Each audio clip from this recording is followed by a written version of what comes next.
Showtime. It's about that time. Let's go. You're right where you need to be. This is GCOM Radio. Hardest radio station on the planet. Yeah. Powered by Lyfeblood.com. We certified. And hosted by Nova Phoenix. Give them that flavor.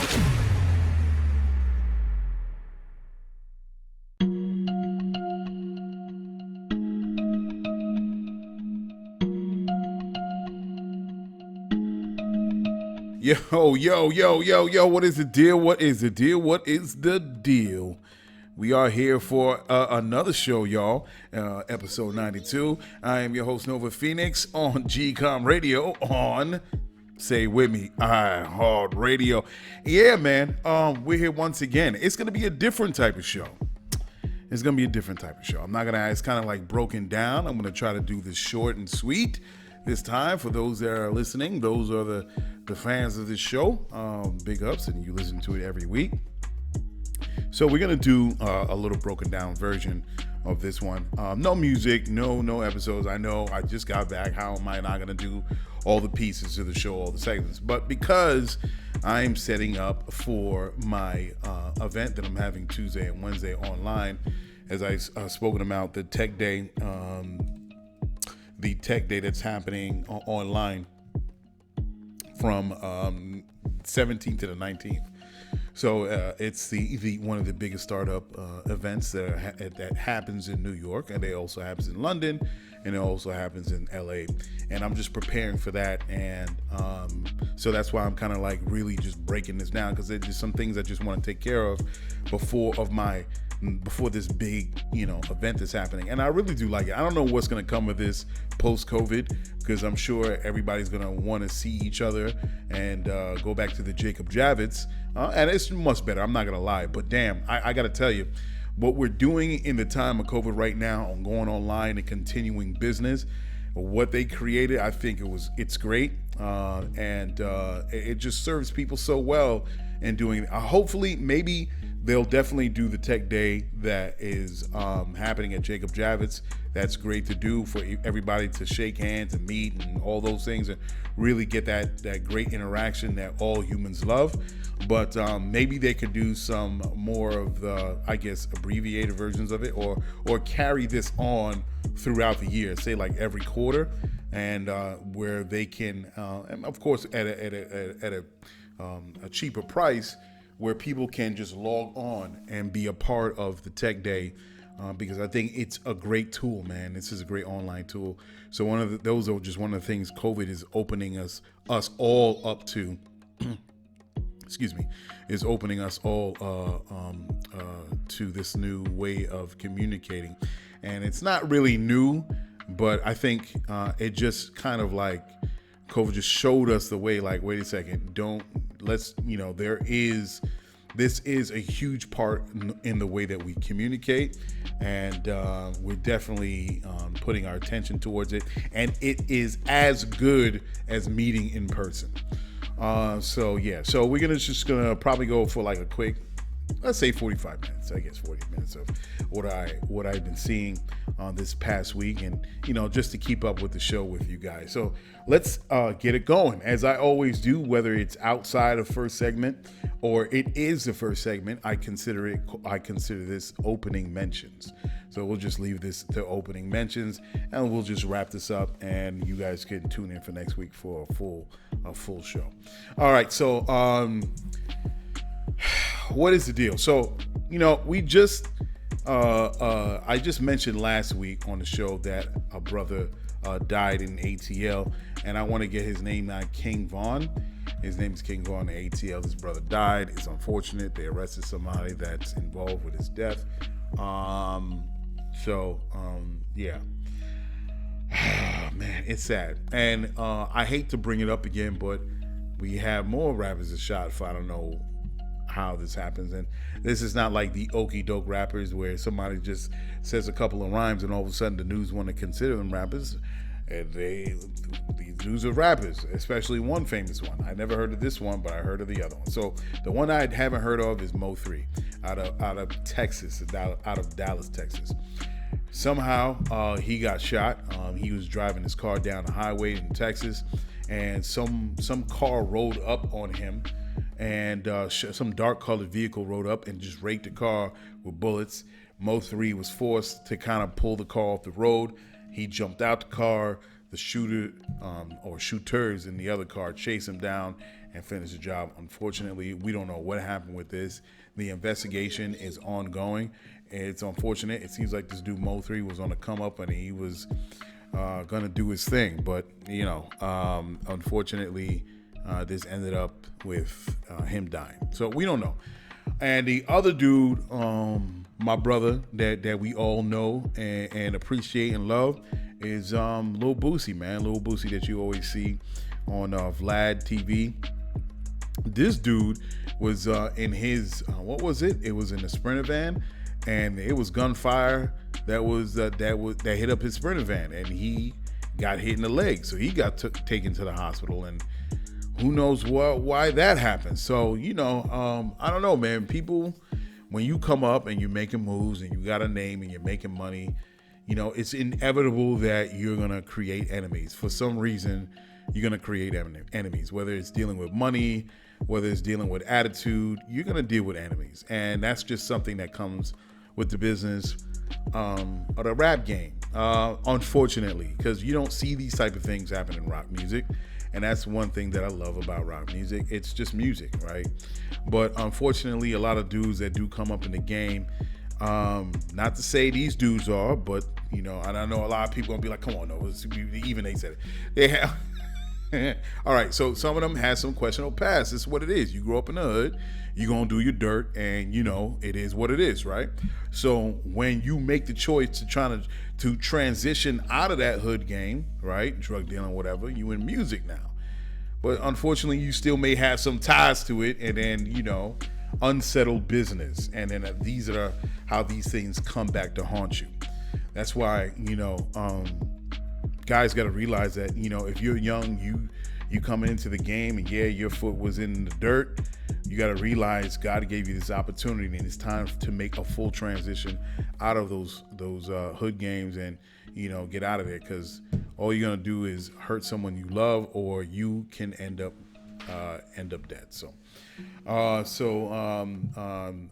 much condolences to the family of Mo 3, and bro, Boosie, handle your business, man. Handle your business, and take care of your business. So the other thing that I saw too, BMW, I kind of posted this on IG. BMW released a new scooter. It's crazy, man. I didn't even put the name of the scooter up, but I did put it on my IG. The name is, let's see if I can find it, a BMW new scooter, and it's totally green energy. Okay, here it goes. I'm surprised I found it so quickly. It is called the Motorrad Definition CEO4.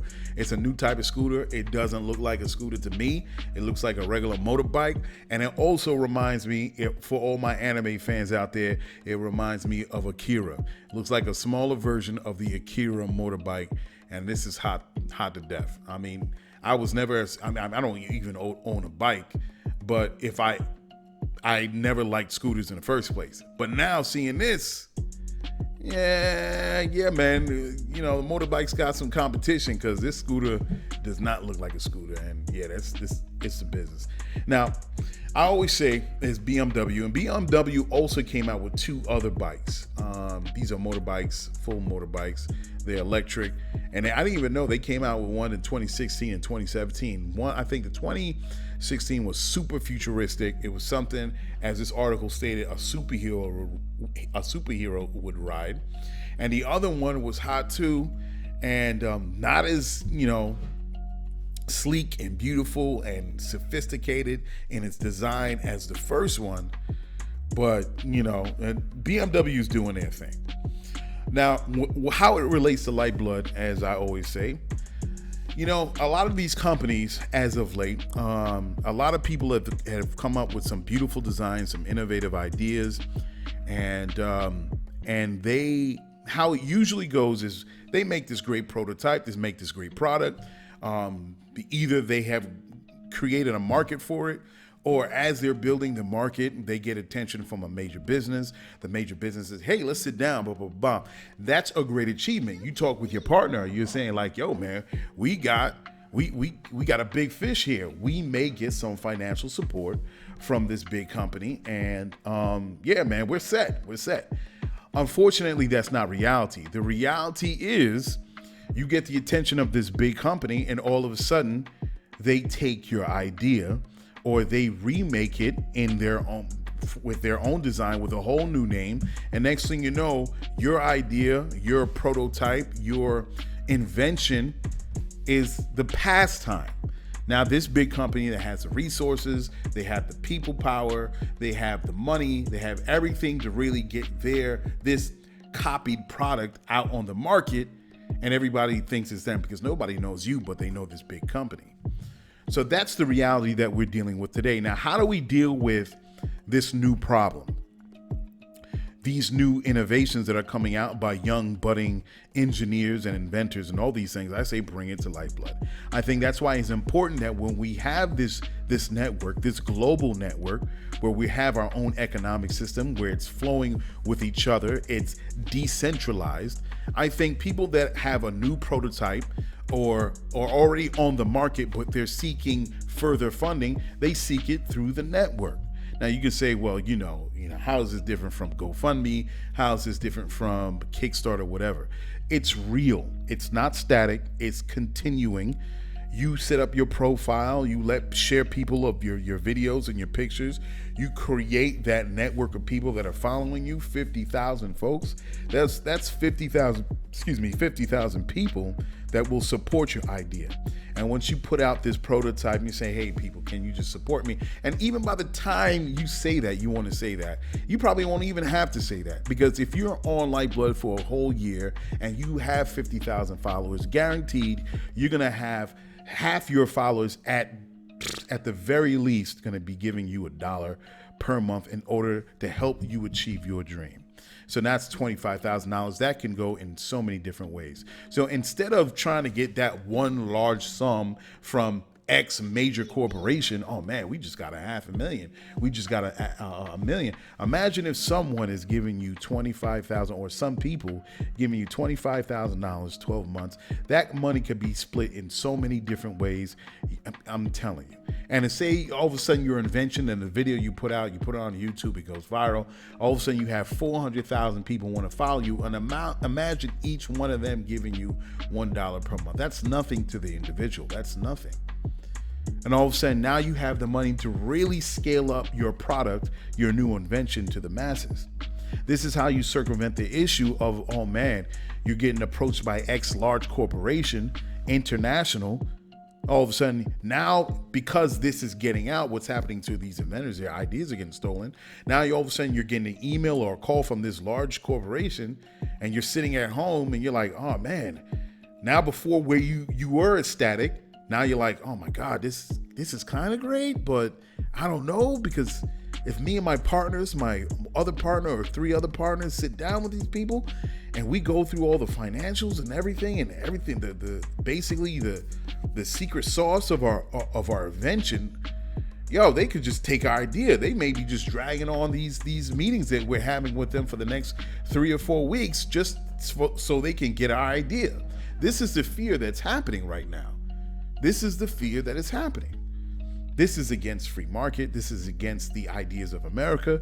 This is against everything that this country was built on as far as business is concerned, of being a fresh new entrepreneur, introducing a new product into the market. And as we know, into this market, the old way dies, a new one starts, right?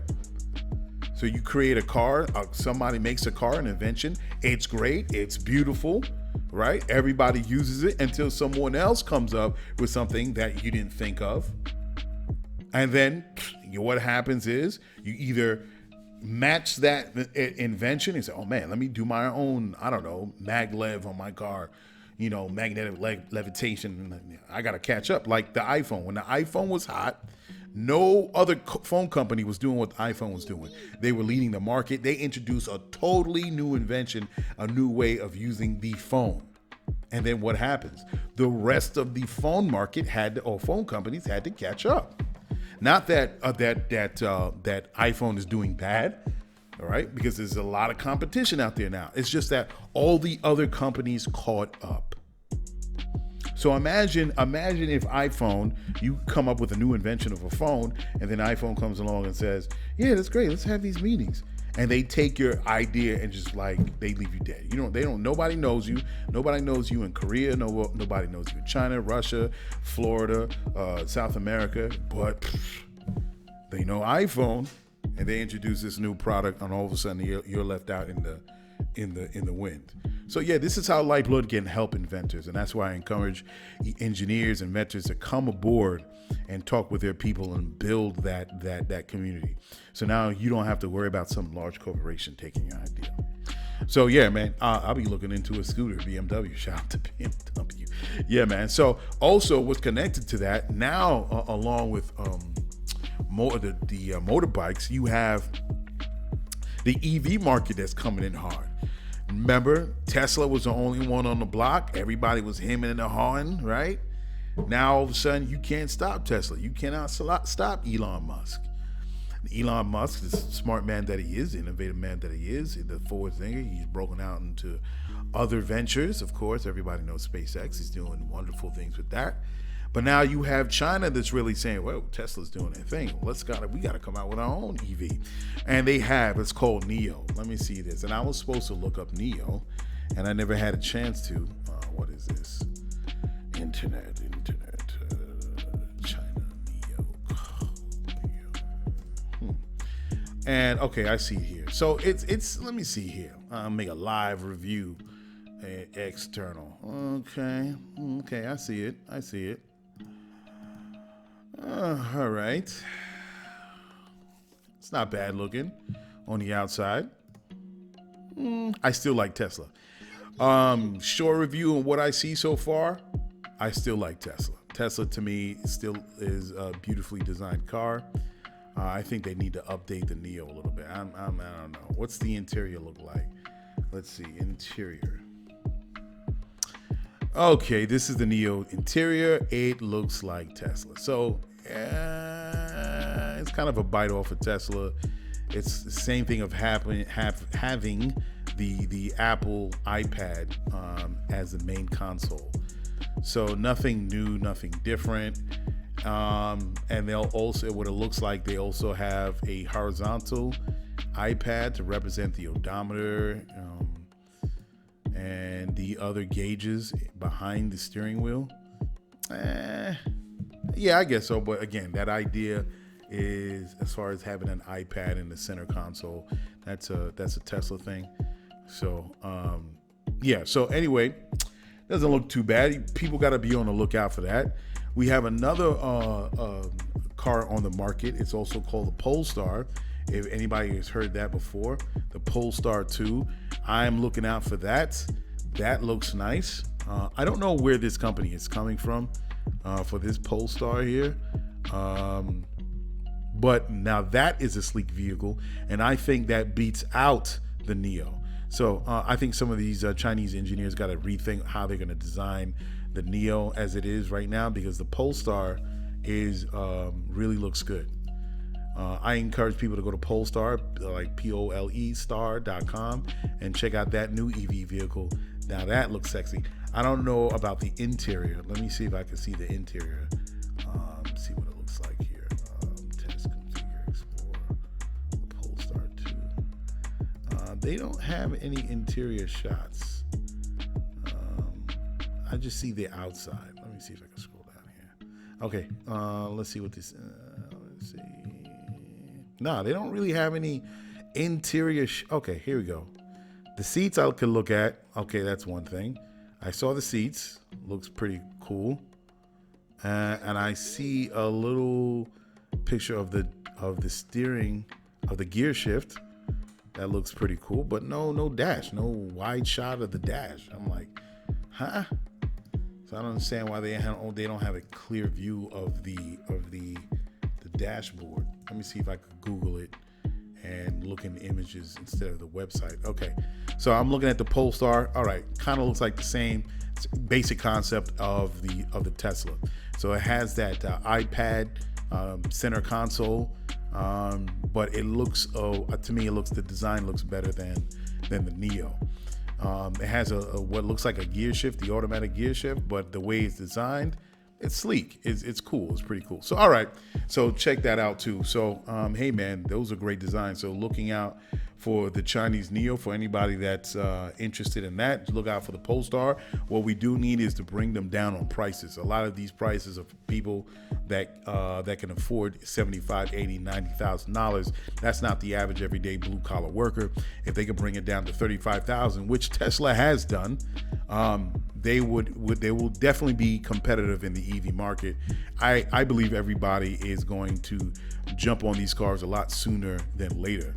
As soon as we can figure out the infrastructure, how we're going to power up these vehicles, not for homeowners, for people that live in apartments, or people that live in high-rise buildings. They have to figure out if they're parking their car, either the building, the management has to install some electric chargers in if they have garages. And a lot of high rises have garages too, so they can install these chargers, or we have to have a charging station to go along with the gas stations that people pass by on their way to work or every place else. So yeah, check out those vehicles, man. The Chinese Neo and the Polestar. Google that. What else is going on in technology? So NASA,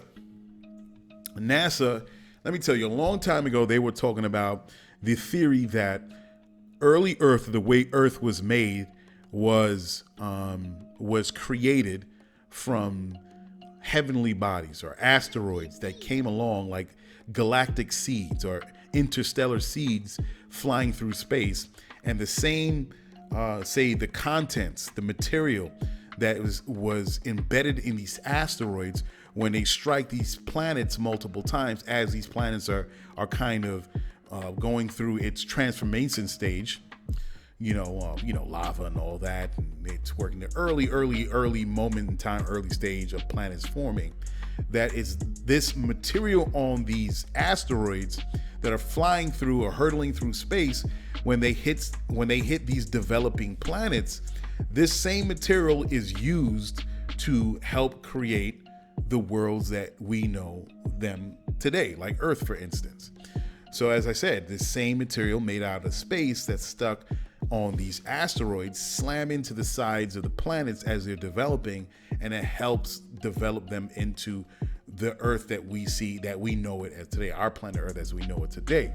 So this was a theory at the time. As they call it, intergalactic seeds, right? This was his theory.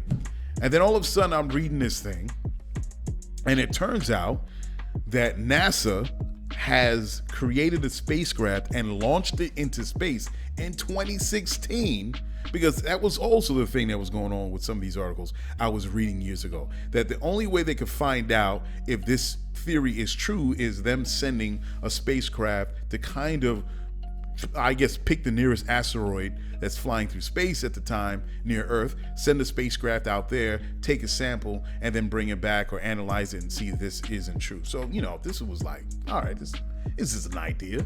It turns out that they did this. Yo, I bumped into this article, man. For anybody that's into science, that's into space, that's into what I'm into, I found that crazy fascinating, where NASA back in 2016, while all this stuff is going along with Trump and with the world and with America and all these things that we were kind of keeping our attention on right here grounded on Earth, NASA was looking to the stars, and they were actually creating a spacecraft to launch, which this spacecraft is called Origins. It's called Special Interpretation, Resource Identification, Security, Regolith Explorer. Now, this spacecraft was designed to shoot out and to be in orbit of one of these flying asteroids, and it's programmed to collect dust and whatever other material on the surface of this asteroid. So this one particular asteroid is called Bennu, Bennu. So they identified and kind of singled out this one particular asteroid.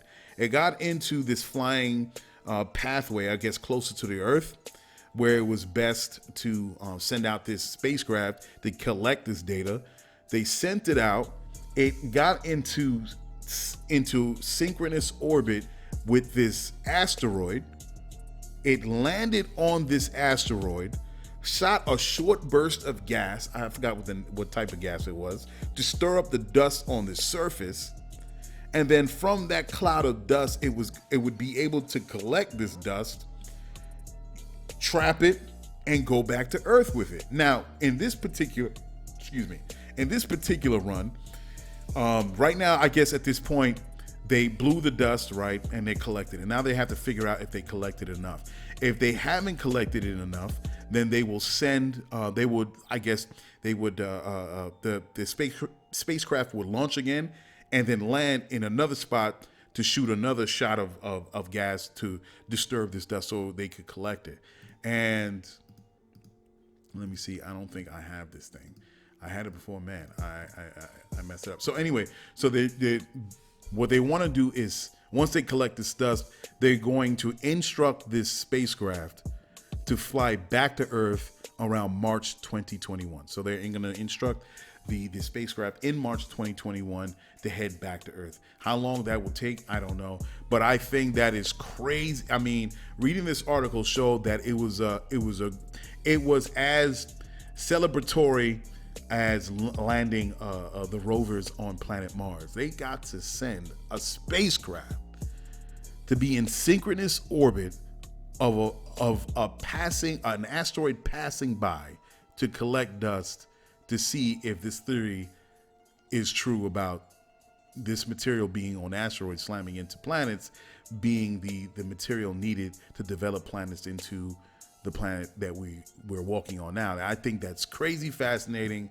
I'm gonna keep my eye on it now because I'm curious to know what's on these passing asteroids. So for all those people that love NASA and love space like I do, and those that find this interesting, man, I didn't know all this was happening over this whole 4 years of this administration that was going on.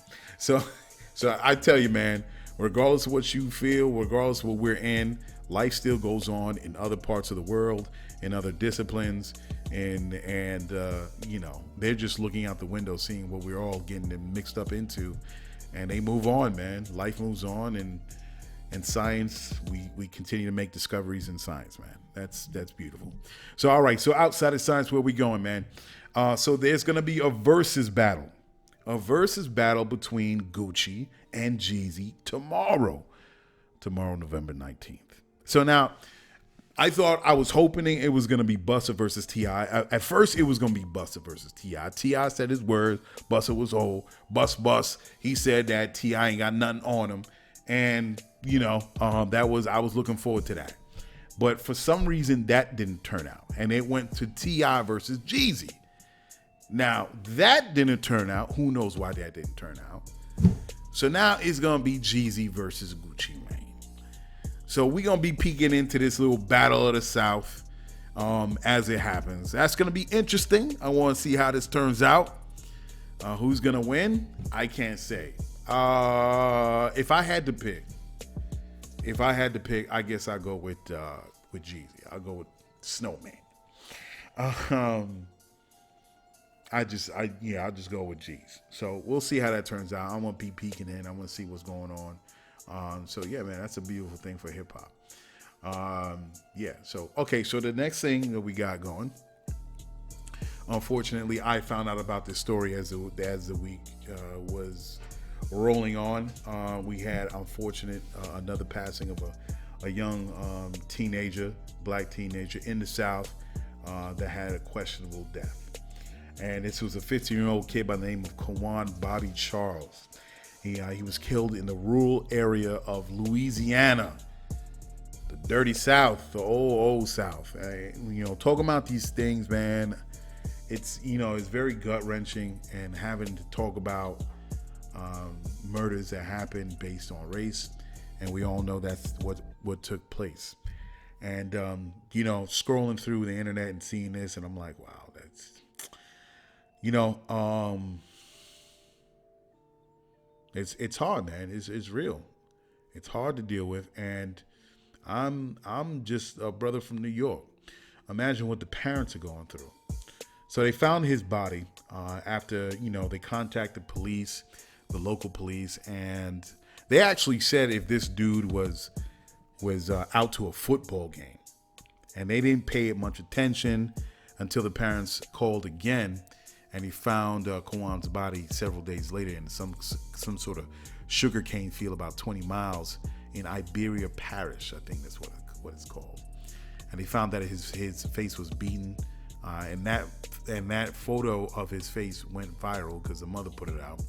And why it's gaining such steam is because it's eerily similar, damn near similar to Emmett Till, the brother that died back in the day from a woman saying that he whistled at her, and he was killed by some racists when they went to go find him based on that. So this is eerily similar to Emmett Till, and this young brother died. Now the thing that I caught first was the phone call that was going around on Twitter. So there was some anonymous woman that was talking to Quawan's mother, saying that her son was acting weird, and she confronted him, and she was saying that Quawan's friend, the friend that picked him up, was high, and his parents were high.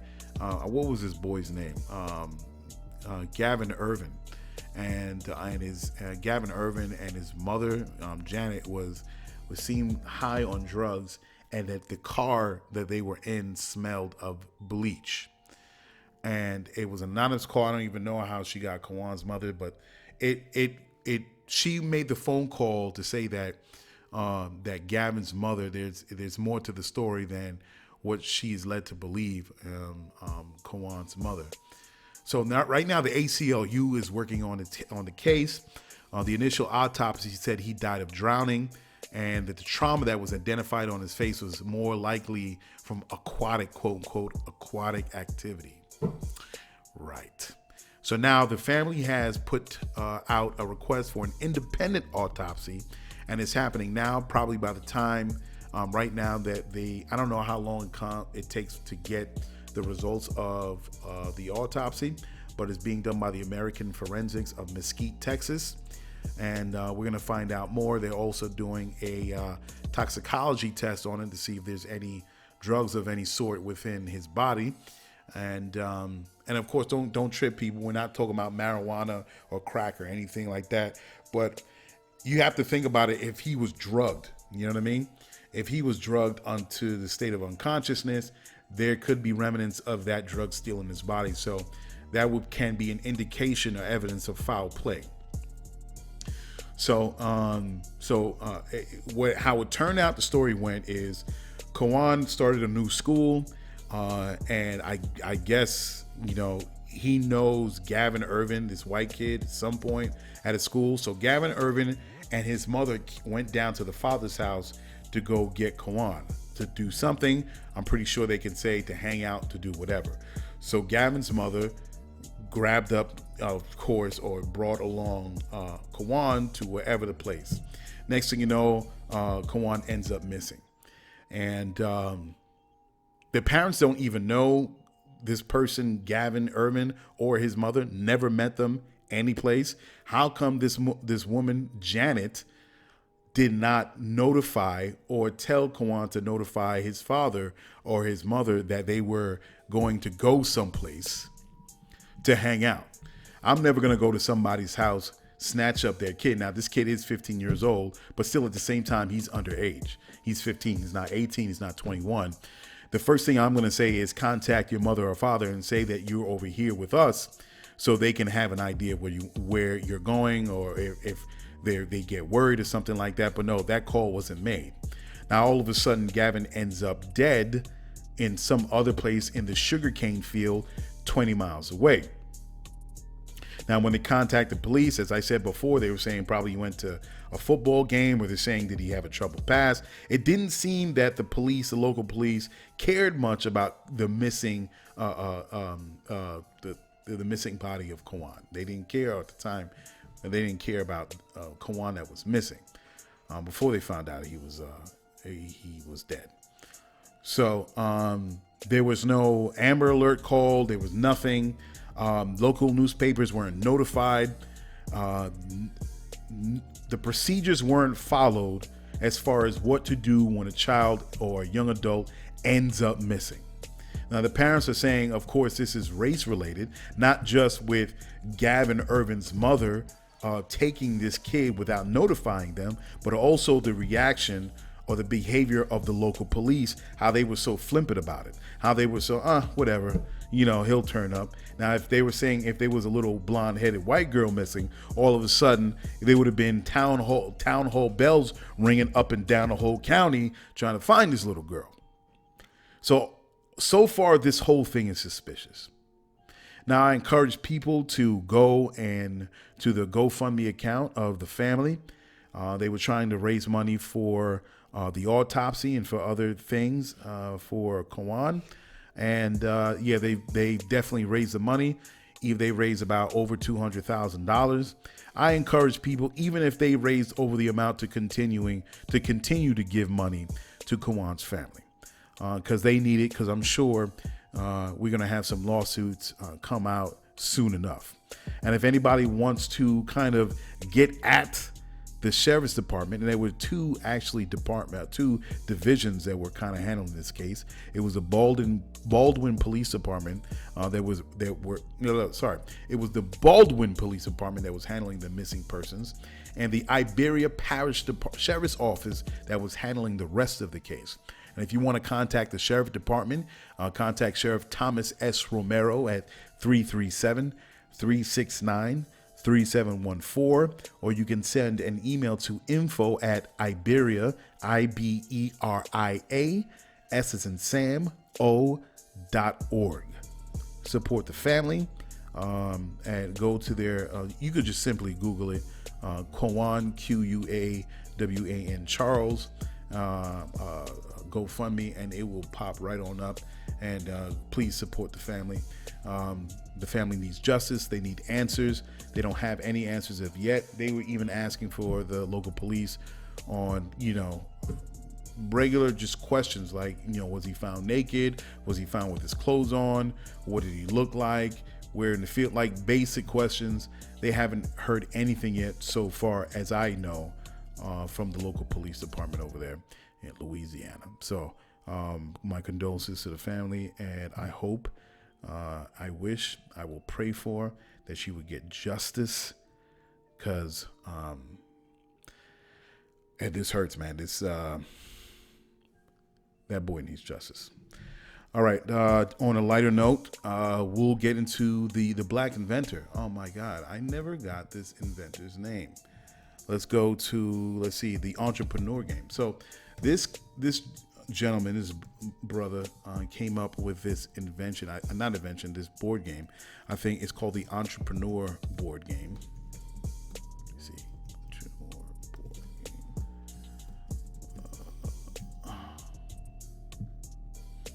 Here we go. So this game, and I wrote this down as far as my notes is concerned. And, of all things, I wrote down everything about this, and I didn't get the gentleman's name. So it's called the Entrepreneur board game. And I'm trying, excuse me, folks, I'm trying to see if I can find the name of this guy that created this board game. He's an inventor. And I'm thinking that where I am looking at this game, I can find his name here. Let me see. Give me a second. I don't think. No, that's not it.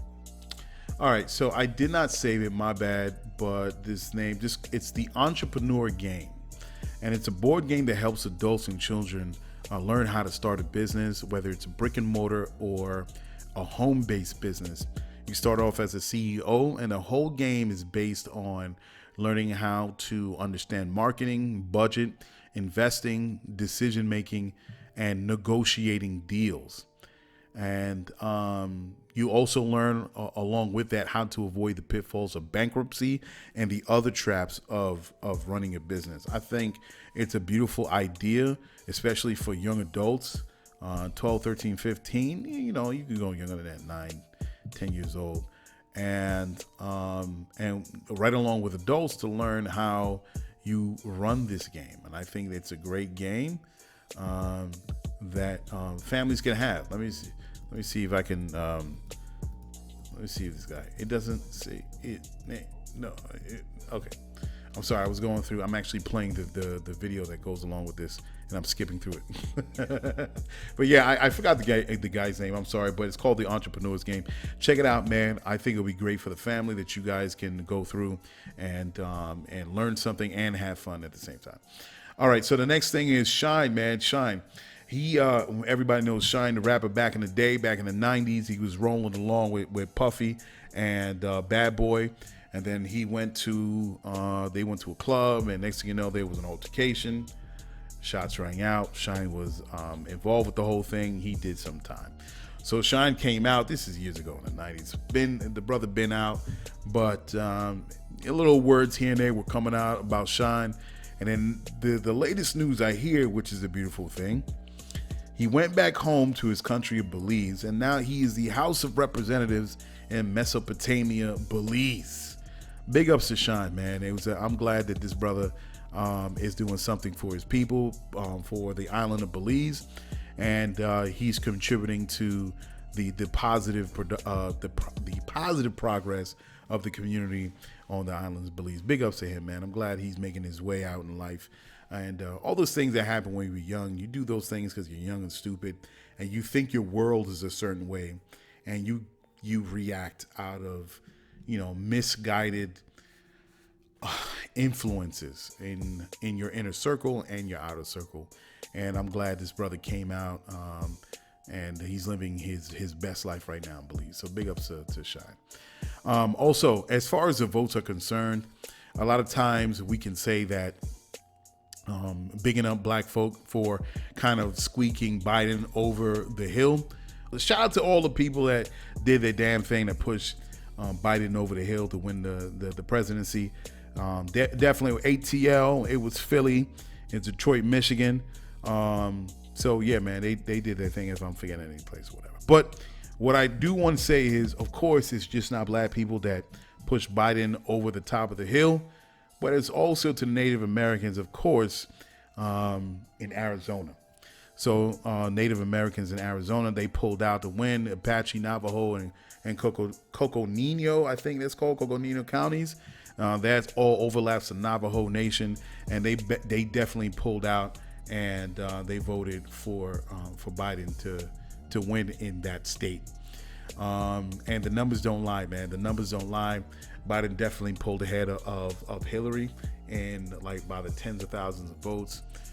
So yeah, man, big ups. There was one dude that was on Twitter that was like, "Hey, I'm Native American. We definitely did our thing," and I shouted him out on Twitter. I'm like, "Yeah, you know what, you did." Big ups to the indigenous people on this land that did their thing. Those Cubans in Florida.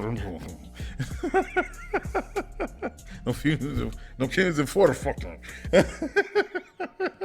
Y'all Cubans is funny, man. All y'all in Miami-Dade Cubans, bro. Yo, listen, you messed up. You messed up. I don't know what you was voting for. And you know what's interesting? It kind of goes into the Million MAGA March. And that's the last thing I'm talking about for the show. So the Million MAGA March went off. And I was watching, I'm watching video. I'm checking out articles and, all those things. Just because I want to get a handle on what's actually happening down in D.C. With this Million MAGA March. And I'll never understand the verbiage that's used, man, or the wording. Million MAGA March is kind of like, off of the Million Man March, Black Lives Matter, or, it's all lives matter. I'm like, I don't understand the obsession. I really do not understand why there is such an obsession with just the creations of things that come out from black people, politically, musically, artistically, invention-wise. I don't understand it. I don't understand the obsession. I actually saw on one of the things, I think it was at the Charlottesville, where that jumped off in Charlottesville, and where the woman died. Let me see if I can remember I don't want to forget this woman because this woman gave her life, and the least I can do is remember her name, and we should never forget the people that fight for freedom. Charlottesville.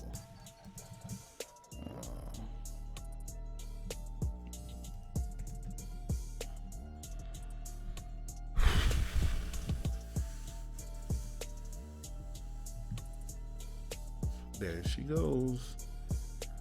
Heather Heyer. Shout out and much love to Heather Heyer for being out there supporting freedom. And she was killed in one of those I don't know, MAGA guys took his car and ran into a crowd and ended up killing Heather Heyer. So in the number of pictures that I saw over there in Charlottesville, I never understood this one image of a KKK dude, far right wing racist guy that was a part of the crowd. He had dreads. I'm like, wait a second.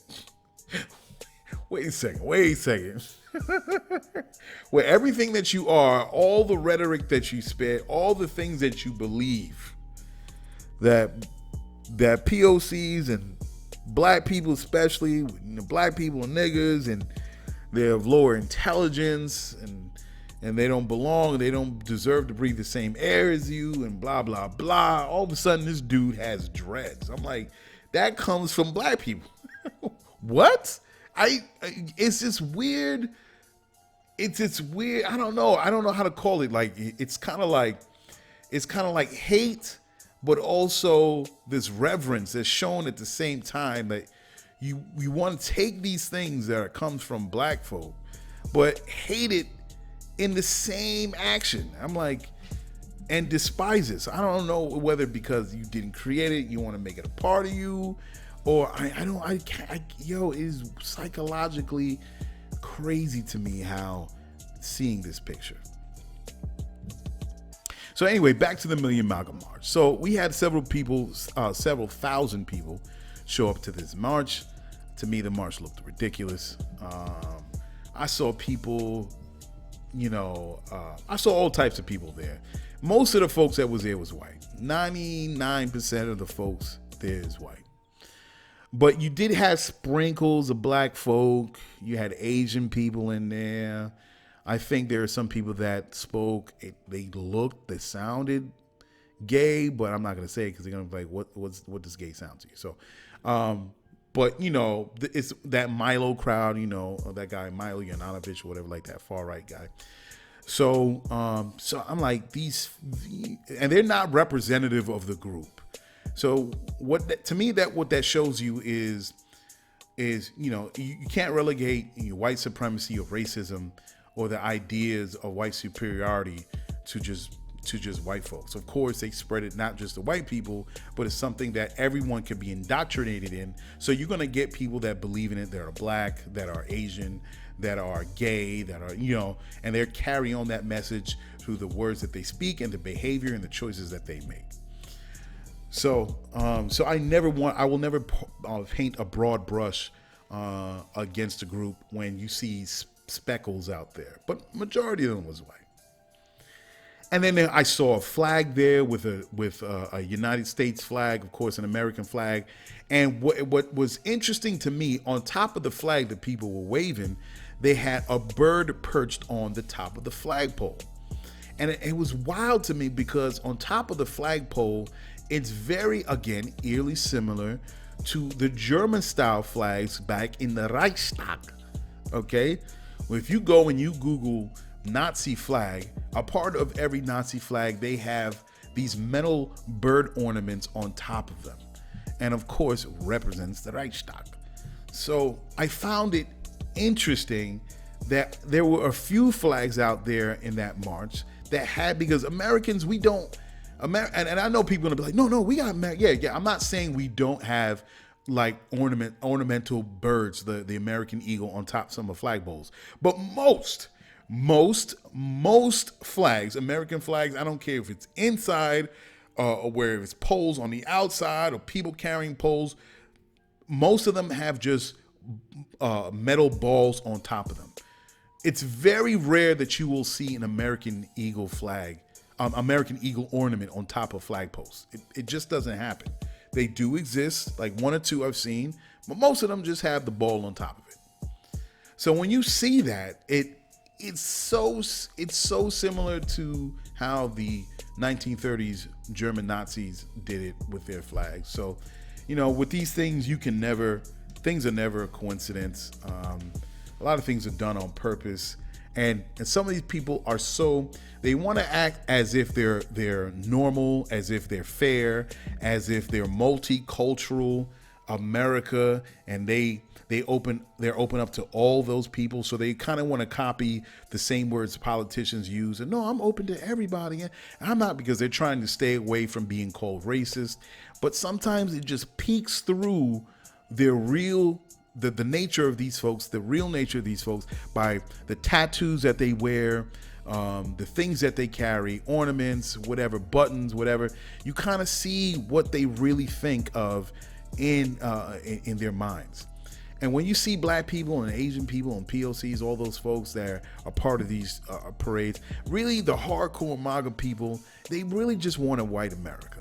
They're just using these black people that end up showing up to these marches that are backing Trump. They're using them to deflect away from the racism. So when the cameras are on and the lights are on and the microphones are on, they can easily use these people as pawns to talk to the reporter and say, no, see, we're not racist. See, there's a black person right here, and we're all for MAGA. But when you turn all of that off, and then they're in their homes, they're in places where there's nothing to record their behavior, they are full out racist, okay? And that's what they want. And even if they want people of color or black people next to them, it's always in that color caste system that they have to know their place.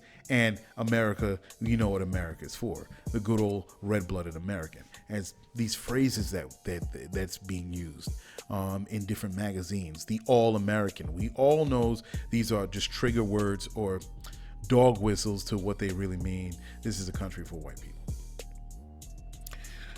So, what else did I see in this thing? I saw, the blue flag, the blue line flag. I saw that a lot with Trump. Let me tell you something with this blue line flag. Again, a lot of these things are distractions. When they say all lives matter, when they have these blue line flags, when they have the Dixie flags, and whenever someone of knowledge and they're armed with information, armed with historical knowledge, and they present to these people that, no, this is what the Dixie flag really means. This is what states' rights really means. And they challenge these people. They will always deflect with some crazy nonsense about, no, as I said, states' rights. It was, Civil War wasn't about slavery. It was about okay, what was states' rights? What was it about? What was the rights that you wanted to maintain? Like when you lead them into it, they go into this, their mind glitches, and they can't really tell you what all these things mean. So when I saw the blue line flag is a black and white American flag with one of the stripes blue, and it means to back police and support police, right? This is in direct opposition to BLM, Black Lives Matter. So this flag happens. Now everybody has stickers of these flags on their cars, on their jackets. They wave them as actual flags, and it means that we support the cops and all that sort. I don't know where it comes from, because cops are not getting shot down any day, every day. I don't see it. But they want to say they want to support cops. Cops, somehow they're the victims here, and they're the ones that's being shot in the back. They're ones that's being shot plain in the stomach while they're lying on the ground arrested. They're the ones that are being pulled over for street light infractions or something or other and ending up dead in some place. They're the ones that just catching hell. Oh my God, every which way we got cops falling. So they want to say this is supporting the police. But then when you see a blue line flag that support the cops, you see it next to Dixie flags. You see it next to Trump flags with Trump on it. You see it next to these right stock type flags with the with the birds perched on top of them, ornamental birds perched on top of them, you start to kind of see a pattern here. This is not about cops. This is not about all lives matter. This is about taking your position in white supremacy. And you're using these symbolisms to kind of call out to the crowd that follows along with you to say, this is what we're about. And all these symbols that you're using and colors and patterns and words and all lives matter and all these things, all of these things are deflections off of the true nature of the individual. So as far as I'm concerned, the blue line flag thing only means one thing. It means support the cops and use them to keep these niggas in control. Because without the cops, what do they have? How does white supremacy stand on its own? You need an armed group of people to maintain white supremacy. And that's what cops are. Now, overall, I understand police. Don't get me wrong. I'm not getting into these wild flights of fancy. I'm not going to get into it. Cops are there in case there's crime in the neighborhood. We need to have some sort of protection for those that are in drug-infested neighborhoods, crime, or domestic abuse, all these things. I get it. I understand cops. Don't get me wrong. I'm not even playing that way. There's a need for cops. And when it comes to crime, I get it. But then we do have an obvious problem with police brutality against black people. And that's a whole other 1,000-pound elephant that these folks want to avoid. And that's kind of like the battle. So I don't go for that. So, I'm sitting back and I'm looking at this. There was also people that were talking about some people came into DC with guns. Why were they coming in with guns? DC. There were folks that coming into neighboring states, driving in, and I don't know if they had long rifles or sidearms. Anyway, they were coming into DC, and DC police, here we go. See, I'm not all against cops. DC police was like, whoa, wait a second. They arrested, I think, 10 or 20 people that had guns. And the DC police chief was pretty much saying, hey, listen, DC has gun laws, not like the states you're coming from. You cannot drive into DC with your long rifles or your sidearms out in the open. No, I'm sorry. And he arrested those folks properly. No, this is not Michigan. This is not Louisiana. This is not Kentucky, whatever. No, this is DC. We have gun laws, just like in New York. For obvious reasons, because it's the state, it's the capital. You're not going to have people riding in with guns. No, you can't do that. I'm sorry, you're going to get arrested. Now, even I'm not a gun owner in New York. I don't mind guns. So don't paint me as one of those liberal leftists, oh my God, softies, or whatever you want to say about liberals, whatever. I don't even like to label myself liberal or any of the left or whatever. I'm an independent. I'm not with any party, but I am a gun rights supporter.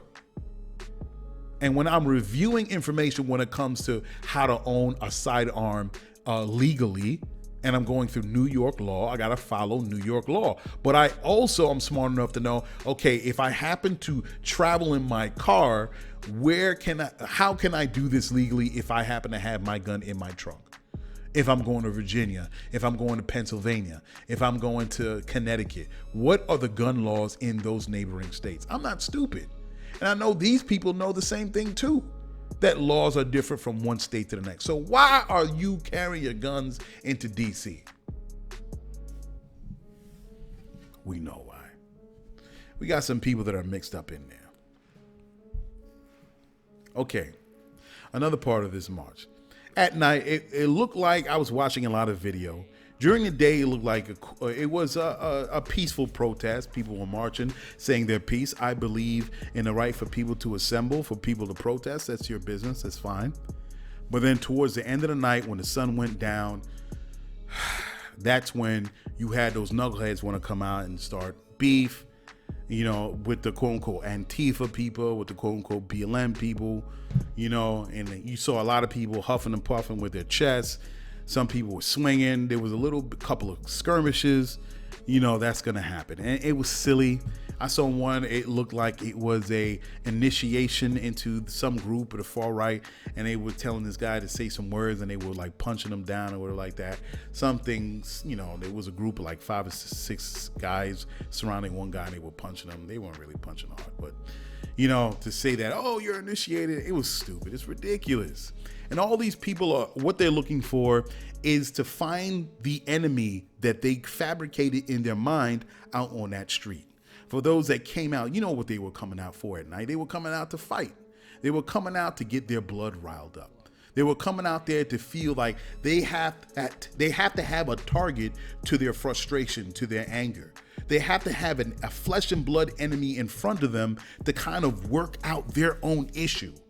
And to work out their own issue with violence, that's what they were there to do.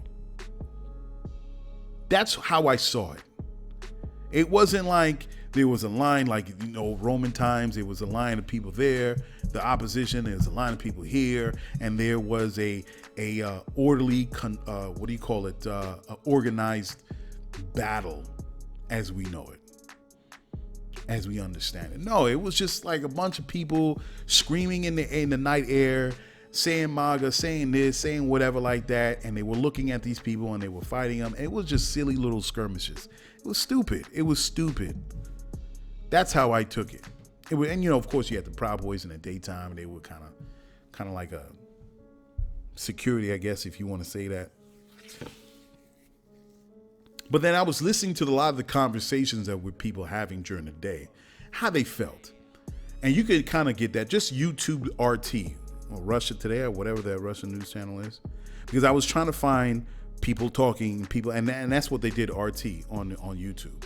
They did like an hour-long piece, and they were asking people questions, how they felt about the vote, the voter fraud, supposedly, all these things. And people were honest with it, and they were most of them were backing Trump, and they were saying they had issues with the vote. I'm like, all right, I'll listen, because I wanted to know what's on the minds of these people that traveled all this way to DC.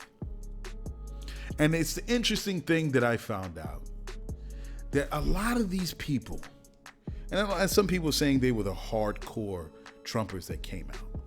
A lot of the vote that went, that kind of splits between Biden and Trump. Those were kind of people that were just tired of Trump, and they was like, man, we're just gonna vote the other way. When the people that came out to DC for this Million MAGA thing, it was a hardcore Trump, and I really wanted to hear what was on their mind. And a lot of them said that they didn't agree with Biden. And a lot of the same things that were repeated over and over again when this interview was going to different people. A lot of the same talking points, Biden, they don't trust Biden. There was voter fraud. Why it was going for Trump in the night, and all of a sudden the next day, Biden was starting to take the lead. They didn't like, they had issues with that it was being stolen from him. They're supporting Trump all the way. All these things, same talking points. They don't believe in tyranny, socialism, communism. Like, we're not going to live by these things. If you have a problem, get out of the country. And a lot of things that kept on saying, which was interesting, the MAGA crowd kept on saying, USA, USA. And I hear that a lot with these far-right groups when they're recorded. I'm like, well, you know what? The people that you're screaming at would scream USA too. There was one guy that was on the opposing side, and they were screaming USA, and the other dude was screaming USA. I mean, and they were both saying, pretty much in what they were saying is that, well, we're both from this country. So don't make it seem like I'm any less patriotic because I believe in what I believe in. I believe in America too. So for these guys to say USA, like, as if they were the real patriots, as opposed to the guys they were shouting at, I'm like, that didn't make any sense. Now, I'm trying to talk to you guys. Stand outside of this argument. Stand outside of the MAGA people. Stand outside of the counter protesters and just look at it as a case study to try to understand the psychology of people. Try to understand the psychology of people. The psychology I'm talking about? I'm talking about the psychology is one of the posters that I saw in the MAGA March. It said, one of these posters said, immigrants for Trump. But wait a second. Trump never supported immigrants. What about all those kids that he held at the border? What about the Muslim ban in certain countries? What about calling countries shithole countries? He never supported immigrants. He was talking about the big four, the four women in the Democratic Party that's looked at as progressive leaders. I can't remember all their names. I'm sorry. One of them was AOC and 3 other women. That's the most famous one, AOC. He was saying they should go back to their country if they don't like, but they're born here. So I kind of find it weird, and it was striking to me to see immigrants for Trump. It doesn't make sense. It's illogical. Because if you're an immigrant and something lapses in your paperwork, someone will come and see your paperwork and you are shipped out of this country. If you try to come in, hell no. You're shipped out of the country. So I don't understand what you mean. You're an immigrant. He doesn't like immigrants. What? So I'm like, yo. And this is the disconnect I'm talking about. The psychology of people. What are you trying to say? What do you believe in? And what is missing within your own brain that you're processing all this information that's glitching? What's going on? To me, there is a disconnect of realities between two parties, two peoples. There is a disconnect of reality. I want to say one party. And this is how I take it. I want to say both parties. I say one. But there's one party that has a serious disconnect. You could put up a picture of Trump and you can expose him to one group of people. I'm not going to label him in any way. I'm not labeling him anyway. Not liberal, not conservative. You could take one person, look at Trump, and have a laundry list of all the conniving, illegal, corrupt things that he's done, not even as president, but even him as a business person running his organization for the past 20, 25 years. And they say, well, he did this. This is courts. This is the paperwork that were put in. This is what he did in Trump University. This is what he did in Atlantic City. This is who he didn't pay. This is what he did with Epstein. This is what, they will run down a whole list. Things that that Trump has gotten caught for, and things that have been loosely connected to Trump through his own ilk. Everything. And they'll say, yo, that's a bad guy. It's a terrible dude. And then you have another person come in and take a look at the same picture and he'll say, he's my hero. He's my king. He's doing everything for this country. He's a great businessman. He's a great businessman for America. Like there are two different worlds that people exist in. This is literally the multiverse. You know, the multiverse that they explain in all these science fiction TV shows and movies.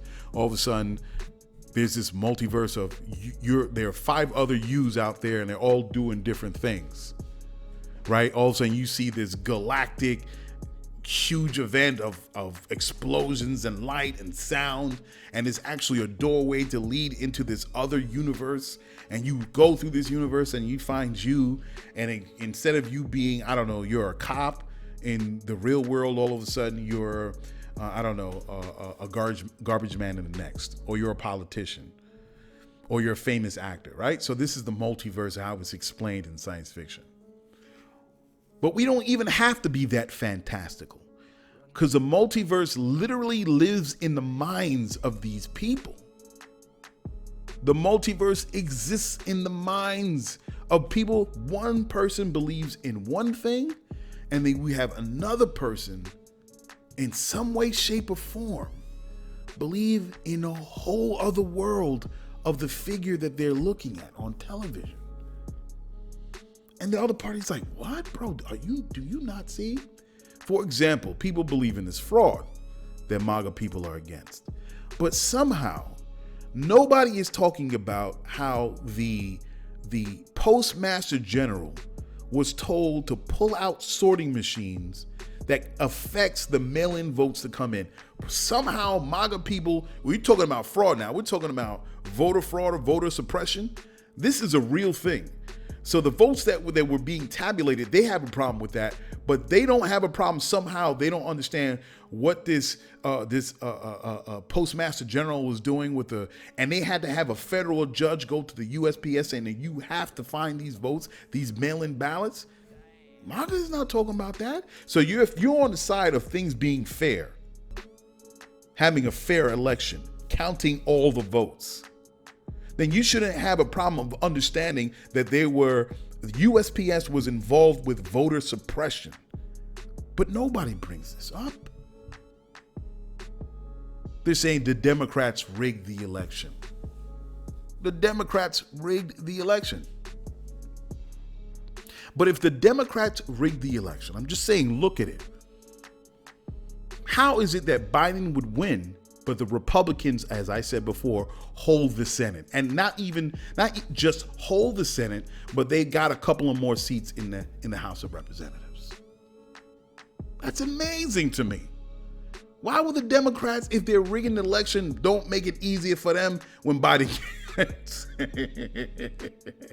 You understand what I'm saying? That's almost like somebody told me, should I say, I'll say it. I'm not going to take credit for this line, but my wife told me this. She was like, it's kind of like rigging basketball for LeBron to win 50 points in the game, but then the Lakers lose the game.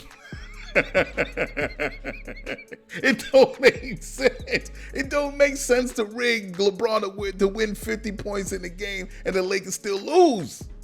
It don't make sense. If it was being rigged for the Lakers to win, let the Lakers win. What does it make a difference if LeBron wins 50 points in the game for his team? The Lakers still lost.